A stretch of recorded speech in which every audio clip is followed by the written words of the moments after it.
Good morning. Sunrise this morning. Continue with chapter 4, Anger at Our Impossible Mothers. The story of Maggie. Turning theory and good intentions into practice is especially challenging with members of our first family. Our relationship with our parents and siblings are the most influential in our lives, and they are never simple. Families tend to establish rigid rules and roles that govern how each member is to think, feel, and behave, and these are not easily challenged or changed. When one individual in a family begins to behave in a new way that does not conform to the old family scripts, anxiety skyrockets, and before long everyone is trying to reinstate the old familiar patterns. Rather than force the strong feeling of anxiety and discomfort that are inevitably invoked when we clarify a new position in an old relationship, we may instead do the very two things with our anger that only serve to block the possibility that change will occur. First, we may confront members of our family by telling them what's wrong with them and how they should think, feel, or behave differently. That is, we try to change the other person. The other person typically and understandably becomes upset and defensive. We then become frustrated or guilty and allow things to return to the usual pattern. My mother, father, sister, brother can't change is our subsequent conclusion. Second, we may cut ourselves off from our parents or siblings emotionally and or geographically. Surely the fastest cure for chronic anger or frustration is simply to leave home, to move across the country, better yet to a different country, or to find a sympathetic therapist who will re-parent us. We can keep family visits few and far between, or we can keep them polite and superficial. True enough, each distancing does bring short-term relief by lowering the anxiety and emotional intensity in these relationships and freeing us of the uncomfortable feelings that may be evoked upon closer emotional contact. The problem is that there is a long-term cost. All the unresolved emotional intensity is likely to get played out in another important relationship, such as that with a spouse, a lover, or, if we ourselves are parents, a child. No less important is the fact that emotional distancing from our first family prevents us from proceeding calmly and clearly in new relationships. When we learn to move differently in our family and get unstuck in these important relationships, we will function with greater satisfaction in every relationship that we are in. And, as Maggie's story illustrates, we can go home again. We can learn to do something different with our anger. The way it was. Maggie, a 28-year-old graduate student at a local university, came to see me because of her recurrent migraine headaches and her lack of sexual interest in her husband, Bob. Beginning with our first therapy session, however, she maintained an almost single-minded focus on her mother. Although Maggie lived in Kansas and her mother in California, time and space had healed no wounds. Maggie had no problem getting in touch with her anger at her mother, and if left to herself, she spoke of little else. From Maggie's description, she and her mother had never gotten along well, nor had their relationship improved when Maggie left home and started a family of her own. Maggie's mother and father were divorced 5 years prior to her starting therapy, shortly after she married Bob and moved away from the West Coast. Since that time, Maggie and her father had become increasingly distant, while her relationship with her mother had become more intense, even though they were physically apart. Maggie dutifully invited her mother for annual visits, but by that third day, Maggie would feel frustrated and rage. During her therapy sessions, she would describe the horrors of the particular visit to which she was being subjected. With despair and anger in her voice, she would recite her mother's crime sheet, which was endless. In vivid detail, she would document her mother's unrelenting negativism and intrusiveness. During one visit, for example, Maggie reported the following events. Maggie and Bob had redecorated their living room. Mother hadn't noticed. Bob had just learned of his forthcoming promotion. Mother didn't comment. Maggie and Bob effortfully prepared fancy dinners. Mother complained that the food was too rich. To top it all off, Mother lectured Maggie about her messy kitchen and criticized her management of money. And when Maggie announced she was 3 months pregnant, Mother replied, "How will you deal with a child when you can hardly make time to clean your own house?" About all this, Maggie had said nothing, except for a few sarcastic comments and one enormous blow-up to mark the day of her mother's departure. Maggie was furious, and she saw therapy as a place where she could safely vent her anger. But that's about all she did.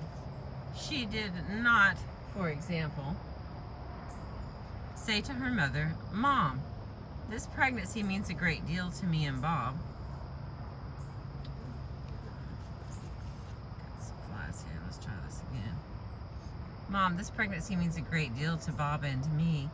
We're excited about it, and although I worry sometimes, I'm confident that we'll do just fine." Nor did she say, "Mother, I know that I manage money in a way that's very different from your way, but what I do is working okay for me, just as your way works for you." Instead, Maggie tended to keep quiet when she felt unappreciated or put down. She alternated between seething silently, emotionally distancing herself, and finally blowing up. None of these reactions was helpful to her. Now, obviously, it is not necessary or even desirable to personally address every injustice and irritation that comes our way. It can be an act of maturity to let something go. Oh, but for Maggie, not speaking up and then blowing up had become the painful rule in her relationship with Mother. Maggie was de-selfing herself by failing to address issues that mattered to her, and as a result, she felt angry, frustrated, victimized, and depressed. When I asked Maggie about her silences, she provided countless justifications for her failure to speak up. Among them were, "Oh, I could never say that. My mother can't hear. It would only make things worse. I've tried it 100 times and it doesn't work. The situation is hopeless. It would kill my mother if I said that. It's just not important enough to me anymore. You just don't know my mother." Does this sound familiar? When emotional intensity is high in a family, most of us put the entire responsibility for poor communication on the other person. It is one's mother, father, sister, brother who is deaf, defensive, crazy, hopeless, helpless, fragile, or set in their ways. Always we perceive that it is the other who prevents us from speaking and keeps the relationship from changing. We disown our part in the interactions we complain of, and with it our power to bring about a change. Maggie acted as if her only options were either to keep quiet or to argue and fight, although she knew from experience that neither worked. Indeed, when she did vent her anger, the result left her feeling so frustrated that she would begin yet another cycle of silence and emotional withdrawal. 1 year later, going to battle. Amy, Maggie, and Bob's new baby. Amy, Maggie, and Bob's new baby was 2 months old when Maggie's mother made her next visit. Tensions between the two women were already sky high by the time Mother's suitcase was unpacked, and only seemed to escalate as the visit progressed. Having a new baby brought out the fighter in Maggie, and she and her mother were constantly locking horns, especially on the subject of Amy's care. When Maggie decided to let Amy cry herself to sleep, her mother suggested that she be picked up, insisting that such neglect might have potentially damaging effects. When Maggie nursed her baby on demand, her mother advised her to nurse on a fixed schedule and warned that Maggie was spoiling Amy by overly long feedings. And so it went. On this particular visit, Maggie did not sit still through her mother's lectures and criticisms. Armed with supporting evidence from physicians, psychologists, and child care experts, Maggie set out to prove her wrong on every count. She debated her mother constantly. The more thoroughly Maggie marshaled her evidence, the more tenaciously her mother clung to her own opinions. When finally this sequence reached an intolerable point, Maggie would angrily accuse her mother of being rigid, controlling, and unable to listen. Her mother would then become sullen and withdrawn, in response to which Maggie retreated into silence. Things would settle down for a while, and then the fighting would begin again.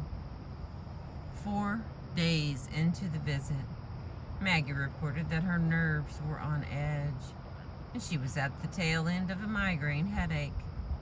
She once again diagnosed her mother as a hopeless case, and stated bitterly that she had no option but to retreat to her earlier style of silent suffering and to see her mother as little as possible in the future. What went wrong? One problem with Maggie's style of fighting with her mother may already be obvious. Maggie was trying to change her mother rather than clearly state her own beliefs and convictions and stand behind them. To attempt to change another person, particularly a parent, is a self-defeating move.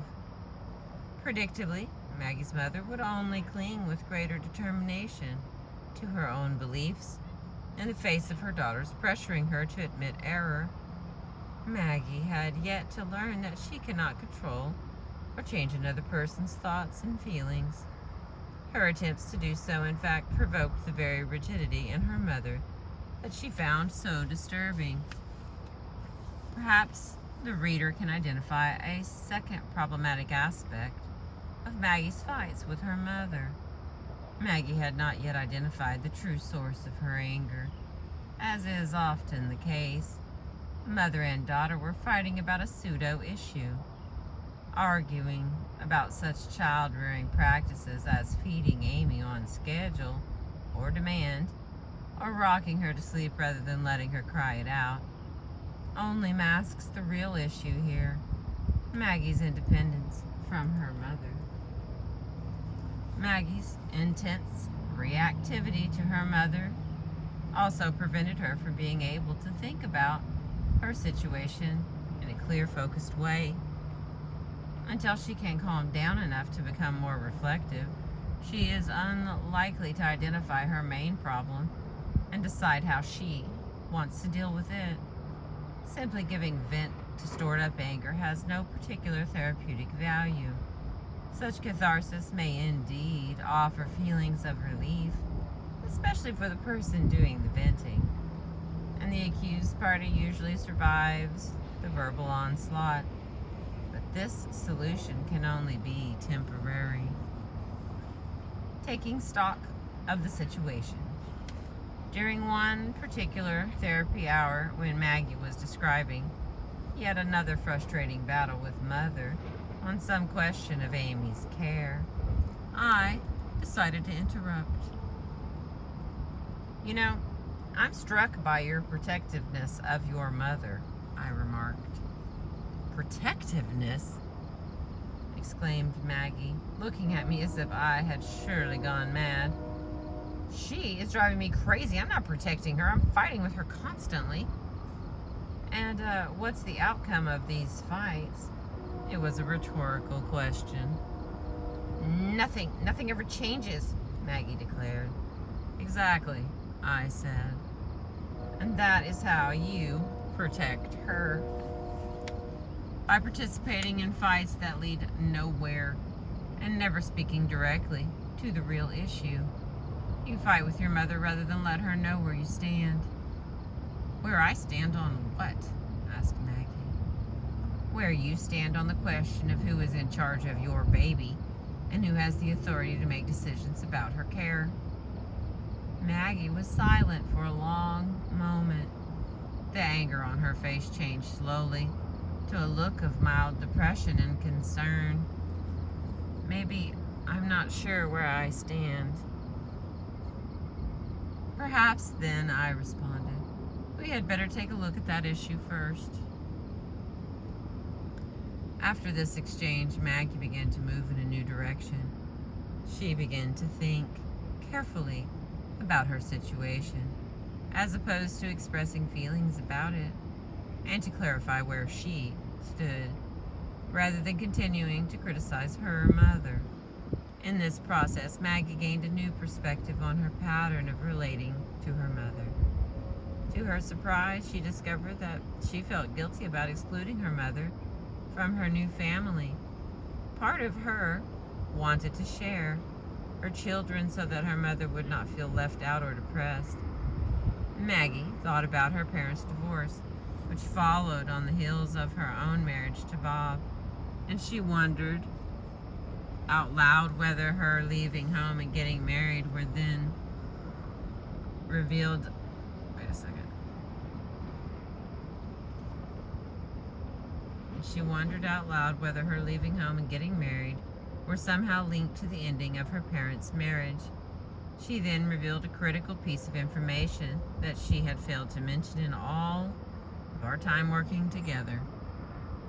Her depression following.